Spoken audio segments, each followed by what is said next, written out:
how do you fuck up a jack stand? I've had mine go a couple times while I was, jacking the car, setting it down, and give everything a good shake to make sure it's not going to fall on me while I'm under the car, and I've had them let go on a couple of occasions. When we pull this apart and look at how it's put together, it becomes really obvious why they're falling and how to correct it. I'm not promoting that you fix these yourself. I've got 2 sets of Harbor Freight 6-ton recall jack stands here in my garage. I've already addressed one set, and now I've got this set out from under the car they were holding up, and I'm going to solve the issue with this pair. When you pull the extension out and look at the bottom of the teeth, you can very clearly see where the pawl is contacting it, and it's not in a very good place. It's on the last 1/16 of an inch from the end of the tooth here, and super no bueno. You want that pawl jammed up way up in the corner there, and if looking down at the pawl from the top, it's not square to the extension, so it's sitting at an angle and only catching, maybe 1/2 of the tooth, which again is not great. But they're super easy to pull apart, and then we can kind of take a look at, see what's going on and why they're falling and failing in the way they are. So we've got our extension here, and we've got our pawl, which, on first glance, yeah, that should totally work. Why is this failing? But in reality, we know our pawl doesn't sit way out here. It sits much closer to about there, and suddenly now we can see what the problem is. So we have a very rounded tip on our pawl, and it sits on the very tippy edge of the tooth here, and it only takes a little bit to jostle that pawl out, and the weight, whatever weight's on here, would be enough, since we got a taper on this side, to kick the pawl out, and boop, down it goes. So we could build a new stand which would kick our pin out further, and everything's fine and dandy. I personally don't feel like doing that, and that's not something I want to deal with. Or we can grind the backs of these teeth away, and there's a whole bunch of those to do, and I don't want to do that either. So that leaves the third option, which is to just remove material from the pawl. And it's about that much. So flip this over.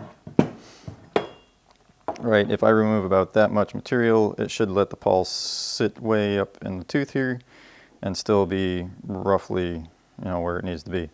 I don't need 6 tons, I just need a really tall jack stand, at least until I get the floor poured to install the lifts. I'm gonna go ground this off with my flap wheel on my angle grinder, and come back and show you guys. If you need you need the full capacity, you need a 6-ton capacity jack stand, return this. Don't use these. Don't try to futz with them.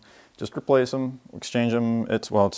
It's January 2nd, 2021. I don't know if they're still doing the exchange. Adjusting the jack stand to function properly may reduce capacity. I cannot endorse anybody modifying their jack stands. This is purely informational, showing you folk why these jack stands were a problem in the first place. I have taken a calculated risk in modifying mine and continuing to use them. I cannot endorse anybody else doing the same. This is not a how-to. That is not my intent. Ow, ow, knife edge the edge, and it's still very warm. So I've knife edged the top here, so it's not rounded anymore, and took out enough material. So if I put this up or thereabouts, I've got much more positive engagement, and it's not gonna, no matter how, I can put this all the way up and it's still super positive. So this will work for me. I'm gonna do that. Now I'm gonna do this twice, do it to the other side. But this is what you want to see in jack stands, is a super positive engagement where this isn't gonna accidentally just get knocked out. All right. So squared up the edge, knife edged it, compared to the cast round edge down there.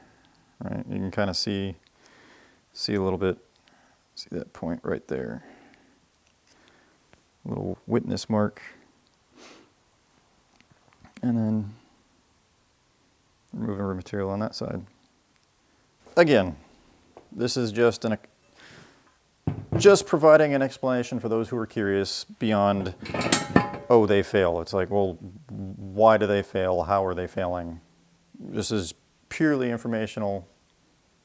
I'm not endorsing or condoning anybody else modifying their jack stands as I have. I am not putting this out there to show people how to modify their unsafe jack stands to make them more safe. I've probably reduced capacity in modifying the Pawls, so I would not ever consider these to be 6-ton jack stands anymore.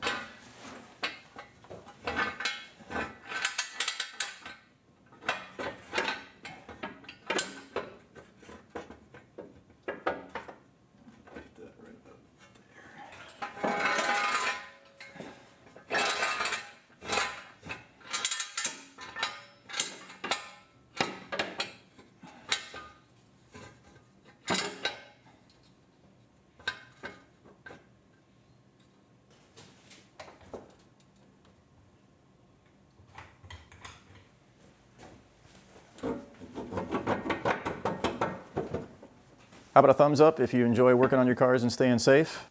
Thanks for watching, and happy wrenching.